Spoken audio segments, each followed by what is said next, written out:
Olá, boa noite. Você vai ver agora no Brasil TV. O Brasil bate recorde de casos de dengue. O governo orienta sobre o atendimento de pacientes em casa. A vacinação contra a gripe é antecipada em vários estados do país. Uma pessoa morre e 6 ficam feridas na queda de um avião no Acre.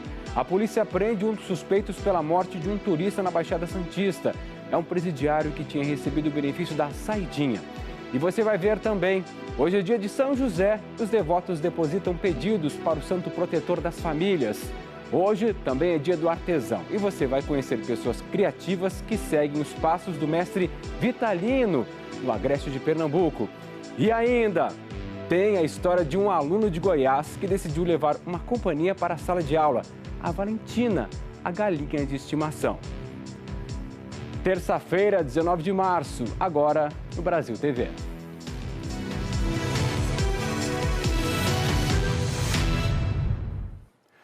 O Brasil já registra 1.900.000 casos de dengue nos primeiros 3 meses deste ano. Um recorde no país. Com o avanço da doença de uma forma tão grande, o Ministério da Saúde emitiu orientações para facilitar o atendimento domiciliar.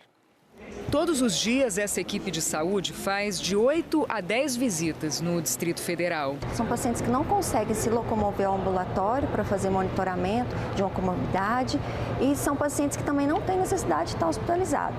Tem 3 semanas que eles atenderam a dona Maria Francisca e já chegou a hora de voltar de novo. Ela tem 94 anos e está acamada há 3 por conta das sequelas de um AVC. Com ela a gente tem mais cuidado, às vezes eu esqueço de mim, mas dela eu não estou sempre atenta. Além de fazer o exame clínico nos pacientes, a equipe também adicionou à rotina de cuidados orientações para prevenir, diagnosticar e tratar a dengue. Tem que tomar cuidado que o repelente tem que ser aquele segurado pela Anvisa, porque às vezes pode dar dermatite. O Brasil tem 12 mil profissionais que fazem parte da atenção domiciliar e atendem 44% da população, segundo o Ministério da Saúde.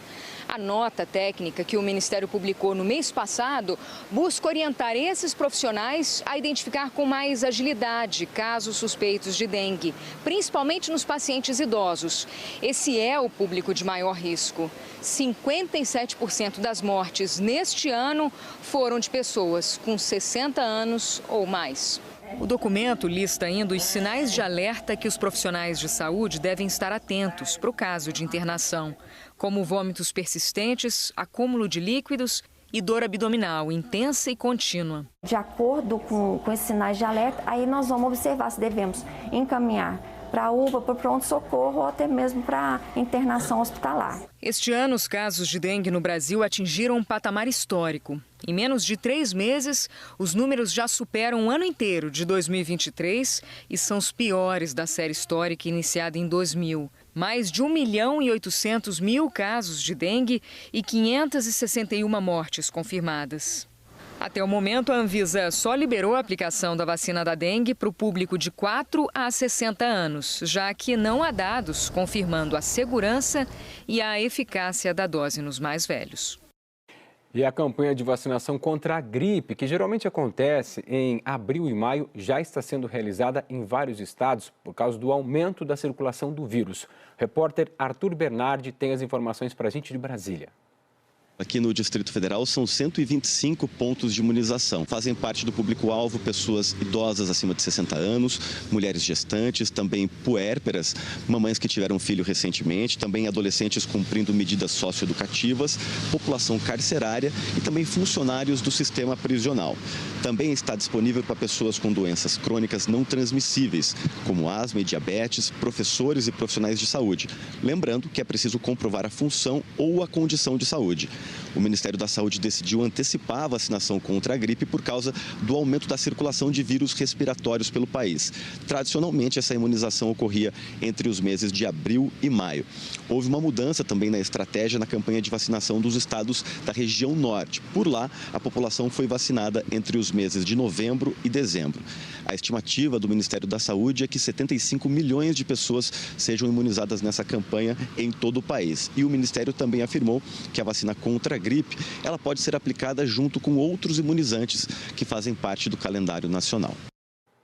Lembrando que é de graça, hein? A campanha de vacinação contra a gripe vai até o dia 31 de maio. Uma pessoa morreu e 6 ficaram feridas na queda de um monomotor no Acre. O Richard Laureano está acompanhando esse caso. Uma mulher ferida no acidente aéreo chegou de helicóptero ao pronto-socorro de Rio Branco. Suane Camelo, de 30 anos, estava em estado grave. Foi necessário estabilizar a paciente para garantir o translado. Além de Suane, havia mais 6 pessoas na aeronave que caiu. O piloto e outros 5 passageiros. O empresário Sidney Holley morreu na queda. Os sobreviventes receberam os primeiros atendimentos no Hospital de Manoel Urbano, no interior do Acre. O monomotor modelo Cessna Skyline foi praticamente consumido pelo fogo. De acordo com o governo do Acre, o avião caiu logo após a decolagem, a 1 quilômetro da cabeceira da pista do aeródromo de Manoel Urbano. A aeronave tinha como destino a cidade de Santa Rosa do Purus, distante 150 quilômetros do município onde ocorreu o acidente. Segundo a Agência Nacional de Aviação Civil, o monomotor não tinha autorização para fazer táxi aéreo, já que o certificado de verificação está vencido desde 1º de junho de 2019. O Cessna tinha capacidade para 4 passageiros, mas levava quase o dobro de ocupantes. A polícia da Paraíba prendeu 2 homens suspeitos da participação de 20 assassinatos na região metropolitana de João Pessoa. Eles terão inclusive ligação com traficantes do Rio de Janeiro. Os detalhes com o repórter Antônio Vieira. 2 prisões bem importantes consideradas aqui pela polícia da Paraíba, prisões que aconteceram na cidade de Bahia, uma cidade de 100 mil habitantes que fica na região metropolitana aqui de João Pessoa. E aí a polícia já vinha com investigações para prender esses 2 homens já há pelo menos há um mês. Esses homens que são responsáveis, de acordo com a polícia, por vários assassinatos bárbaros, inclusive apontados como pelo menos 20 mortes, também outros vários casos de tortura. Esses 2 homens são envolvidos em guerras de grupos criminosos e seriam 2 dos principais membros de uma facção do Rio de Janeiro que tenta se instalar nessa cidade para comandar o tráfico de drogas. Eles matavam rivais, também expulsavam moradores de suas casas para ali fazer um ponto de tráfico de drogas e torturavam pessoas se desconfiassem que elas ajudavam seus rivais. E foi preso um dos suspeitos pelo assassinato de um turista na Baixada Santista. Você viu, inclusive, esse caso ontem aqui no Brasil TV. O criminoso é um presidiário que tinha recebido o benefício da saidinha da cadeia. A repórter Luciana Moledas tem os detalhes. O Sérgio Siqueira Martins, de 30 anos, ele foi preso e identificado como um dos suspeitos de participar da invasão de uma casa na cidade de Itanhaém e também da morte do turista Ricardo Mineto, de 52 anos, que era morador do ABC, mas passava alguns dias no litoral com a esposa e também com os amigos. De acordo com a polícia, o Sérgio foi preso no Centro de Progressão Penitenciária de Mongaguá, no momento em que ele retornava desse benefício da saidinha temporária. O Sérgio já estava detido nesse centro desde 2020 por tráfico de drogas. Ainda segundo a polícia, depois ele foi encaminhado para a Delegacia de Investigações Gerais da cidade de Itanhaém, que é responsável então pela investigação da morte desse turista durante essa saidinha temporária então do Sérgio. Segundo a polícia, ele é um dos homens que aparece nas imagens de monitoramento da casa onde o crime aconteceu, que registrou então tanto a invasão da casa, os suspeitos pulando para dentro da casa, quando também o momento em que o turista foi baleado.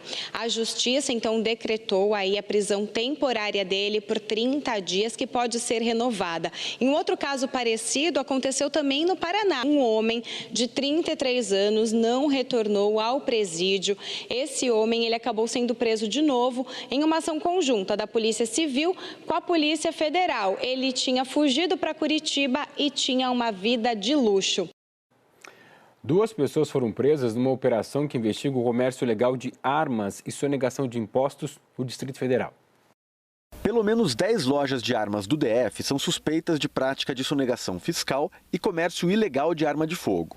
A Operação Processo Legal cumpriu 27 mandados de busca e apreensão. contra as empresas e também pessoas físicas responsáveis. Muitas armas e munição foram apreendidas. Um dos locais investigados foi esse clube de tiro no CIA. Vários documentos foram apreendidos pelos fiscais da Receita.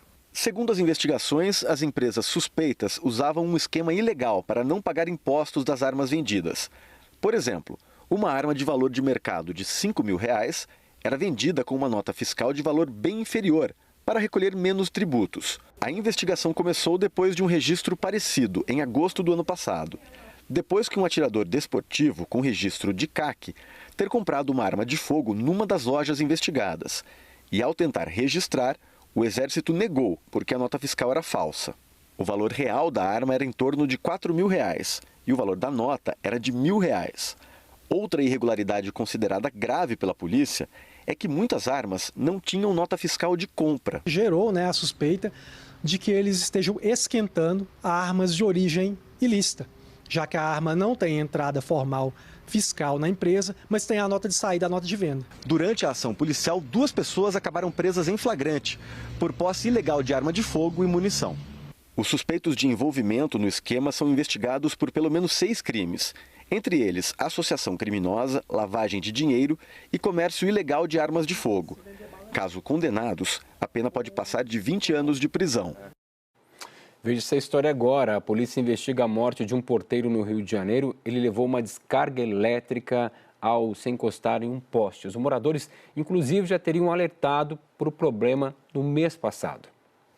Foi neste endereço, na rua Barão da Torre, em Ipanema, que uma tragédia deixou uma família dilacerada.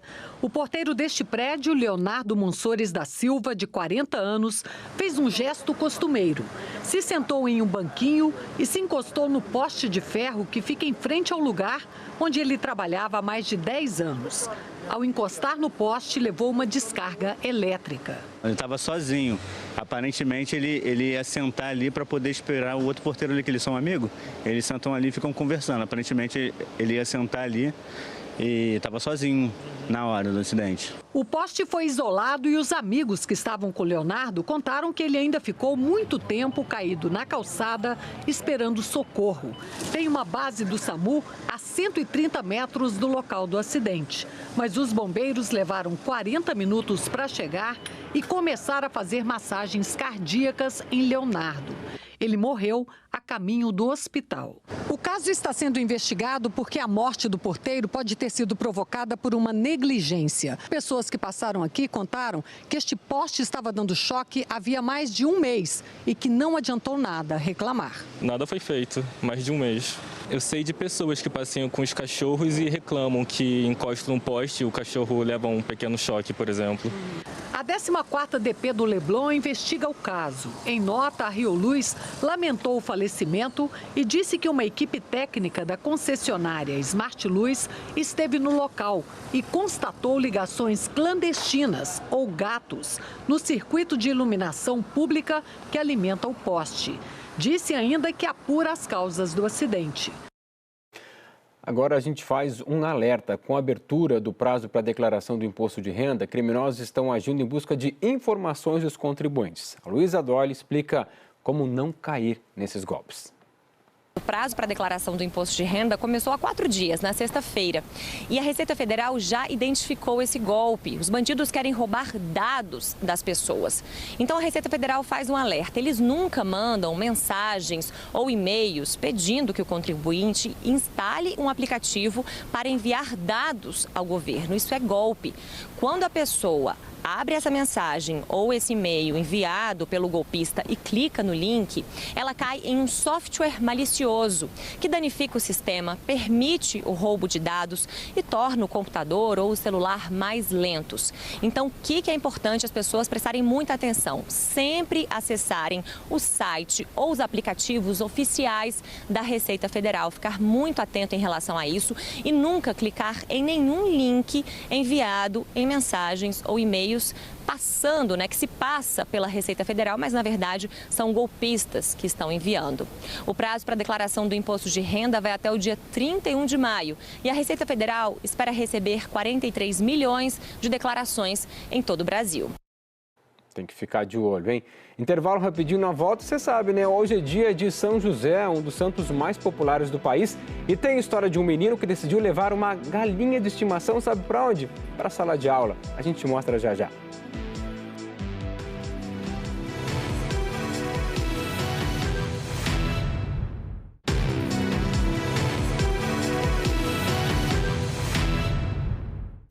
Estamos de volta. Uma moradora de Brasília, acostumada com a presença das maritacas, ficou intrigada com um pássaro diferente que começou a fazer umas visitas na janela. Aí um especialista foi lá descobrir que espécie é essa.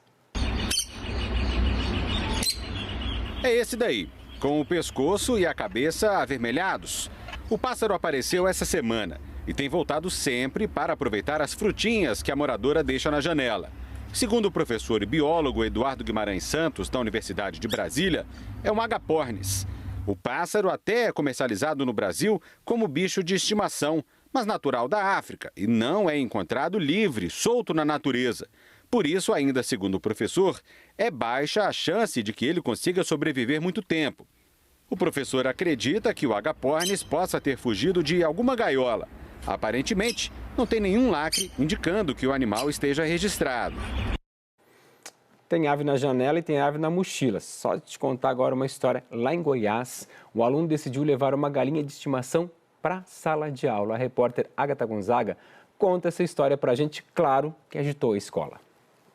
A gente tem um vídeo mostrando a surpresa da mãe que foi chamada pela coordenadora da escola logo depois de deixar o Gui para assistir a aula. O motivo é justamente porque ele chegou a comentar com uma professora que tinha levado a galinha. A professora não acreditou, deu umas risadas, mas aí quando o pai ficou sabendo, falou: abre a mochila, é capaz dele ter levado mesmo. E lá estava a Valentina sem dar um pio, guardadinha dentro da mochila, e dá para ver o sorrisão dele aí no momento que é descoberto.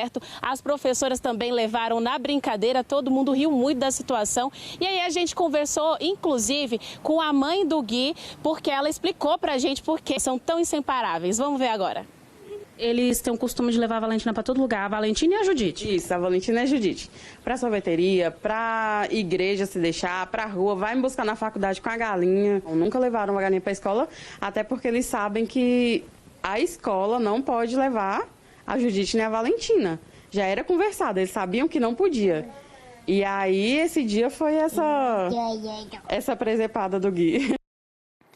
Gui e suas amigas, né? Que bonitinho. Bom, você sabe que dia hoje é dia de São José. Nas igrejas dedicadas ao santo, fiéis depositaram pedidos ao pai adotivo de Jesus Cristo.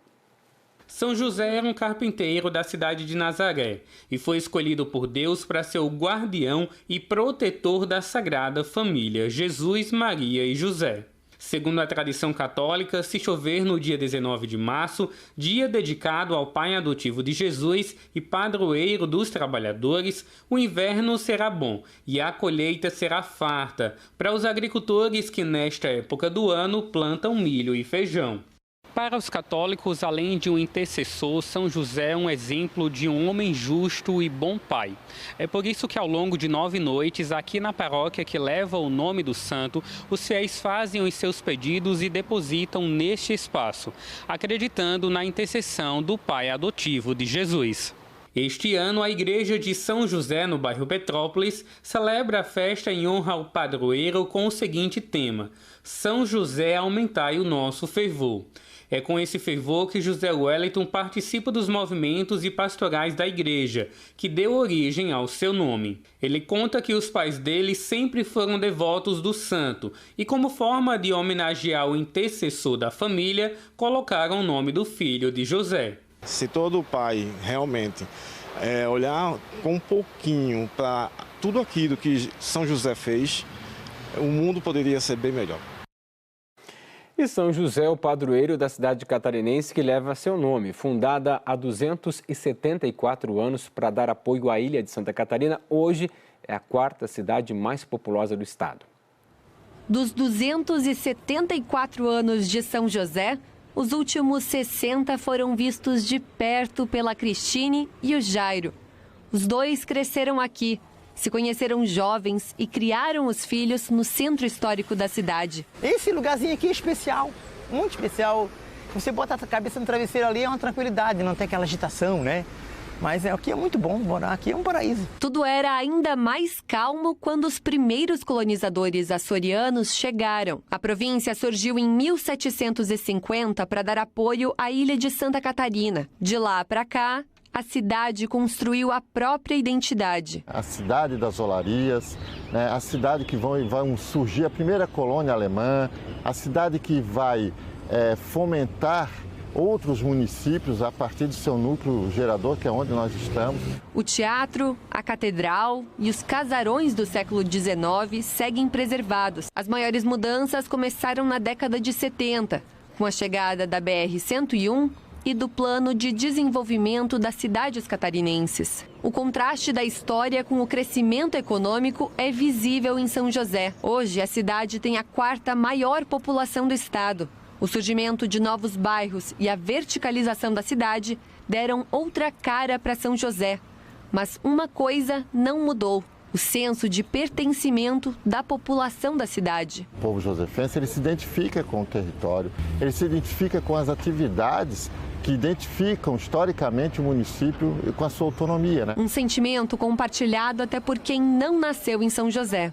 Não sou natural daqui, mas aqui eu me sinto em casa. Eu e meus pais, nós moramos aqui há mais de 20 anos. Então, é uma cidade de muitas oportunidades e nós adoramos morar aqui. São José, que celebra 274 anos no dia do padroeiro do município, José de Nazaré, que já foi agrícola, hoje é industrial, que já foi de casas coloniais e hoje tem prédios enormes. Ele vai se recriando. Então, para o futuro, é esperar que São José continue se reinventando, mantendo a sua autonomia, a sua identidade, como uma das cidades mais importantes de Santa Catarina. Viva São José! E a gente encerra o Brasil TV com uma homenagem aos profissionais que nos brindam todos os dias com talento, com criatividade. Hoje é dia do artesão e o repórter Franklin Portugal mostra a tradição dessa arte em Caruaru, lá no agreste pernambucano. O talento das mãos guia o destino do Alto do Moura, um dos mais importantes centros de artes figurativas das Américas. A tradição secular de moldar o barro, dando a ele formas, conferindo vida pelo artesanato, se mantém. Dona Nicinha, um dos expoentes entre centenas de artesãos daqui, trabalha em família, ao lado de 2 irmãs e 2 sobrinhas. Aqui só uma amostra do que é marcante neste Dia do Artesão. Que nós somos importantes na arte, nós vivemos de arte e é uma comemoração, é uma forma de fortalecer a gente como artista do barro. Isabelle tem 10 anos, a estudante já faz as primeiras peças e assim vai ganhando prática e aperfeiçoando a técnica. Eu gosto muito, porque eu acho legal e no mesmo tempo que eu estou fazendo ali uma arte, eu acho também muito legal porque é uma brincadeira também para mim. É muito bom, além de ser muito importante, porque é uma coisa que vem de gerações.